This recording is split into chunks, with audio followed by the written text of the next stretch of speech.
Na hora que a gente entra nesse grupo aí entre 7 e 10 anos, pessoal, todo aquele repertório que eu construí, eu vou agora combinar tudo isso e formar a frase, entendeu? Então, nesse momento agora, é um momento de combinar habilidades motoras. É o momento que, por exemplo, se na fase anterior a criança corria e saltava, agora ela vai correr mais saltar. Então, você não vai mais ver aquela criança que corre, para e salta, né? Isso é tão comum a gente ver em aulas de ginástica artística, em aulas de atletismo, enfim. Ela vai aproveitar essa corrida para se impulsionar no salto, né? Então, imaginem todas essas possibilidades aí de frases motoras. É agora que acontece. A gente chama esse momento de fase motora, na verdade, de momento transitório, né? O estágio de transição da fase motora especializada. Agora, essas crianças já podem participar de modalidades, enfim, elas já podem ser cobradas do ponto de vista da eficiência do movimento, porque uma vez que ela já construiu todos os pedaços que compõem o corpo dela, esse corpo agora está representado no cérebro dela perfeitamente. Então, ela tem no cérebro a imagem construída de todos os micro pedacinhos que compõem esse corpo, desde que ela tenha vivido bem esse corpo, tá? Por isso que é tão importante construir esse repertório na fase anterior. Nesse momento, eu consigo corrigir, porque esse braço não é mais um bloco. Esse braço é um braço com vários outros pedaços. Esse tronco é um tronco que tem uma cintura escapular e uma cintura pélvica, e que uma coisa está dissociada da outra, né? Não vem mais um tronco todo, enfim, né? O segmento inferior é a mesma coisa. Então, a gente já consegue corrigir. Uma coisa importante aqui é o seguinte, esse momento a criança adquiriu, a gente chama de esquema postural. Esquema postural é a imagem mental que eu tenho representada no meu cérebro de todos os pedaços que compõem o meu corpo, mas essa imagem mental, gente, ainda é estática, tudo bem? Esse corpo, eu ainda não tenho a representação dele em movimento no meu cérebro, então eu ainda não consigo trabalhar de forma antecipatória com ele. Imaginar uma ação motora e depois reproduzir essa ação motora. Eu realizo. Esse corpo antecipatório, a gente vai trabalhar com ele na adolescência, na fase seguinte. Porque nesse momento da vida agora, se a gente for pensar em termos de inteligência, essa inteligência é uma inteligência que a gente chama de inteligência conceitual. Então, essa criança, ela opera, mas só em cima de conceitos que ela conhece, só em cima daquilo que a gente chama de concreto, né? Situações que ela já vivenciou, situações que são conhecidas.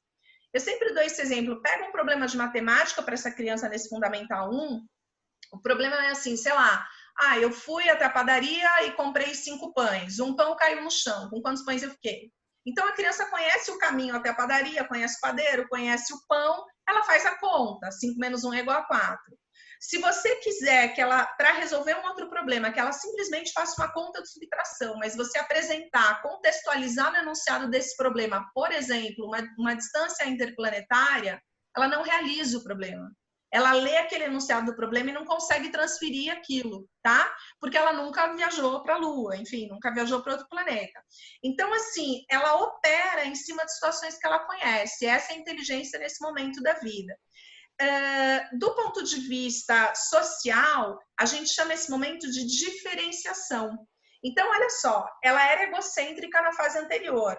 Agora, ela deixou de ser egocêntrica, ela consegue se diferenciar do outro e ela começa a querer cooperar do ponto de vista moral, que é tentar se colocar no lugar do outro. Isso já está claro? Não. Isso vai se consolidar depois, lá na fase de adolescência.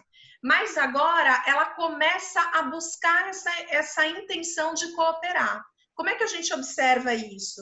Na hora que a gente está, por exemplo, nos jogos coletivos, você colocou uma regra, um jogo está rolando, e o que eles adoram falar? É injusto, isso é sacanagem, isso é injusto, você está roubando, eles falam, né? Na hora que eles estão passando essa informação para vocês, o que eles estão falando? Olha só, eu quero entender para que essa regra serve, mas eu não entendo.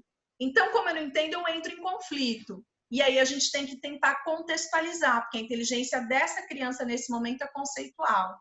Na fase anterior, é inimaginável a criança falar para você, você está roubando, é injusto. Isso não está na fala dela, porque ela não para pensar sobre o porquê da regra, ela tende a seguir.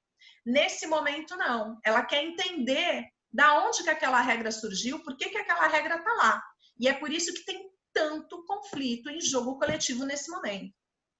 E aí tem professor que fala assim, eu não vou dar competição. Gente, olha só, a competição é super necessária, a competição é super do bem.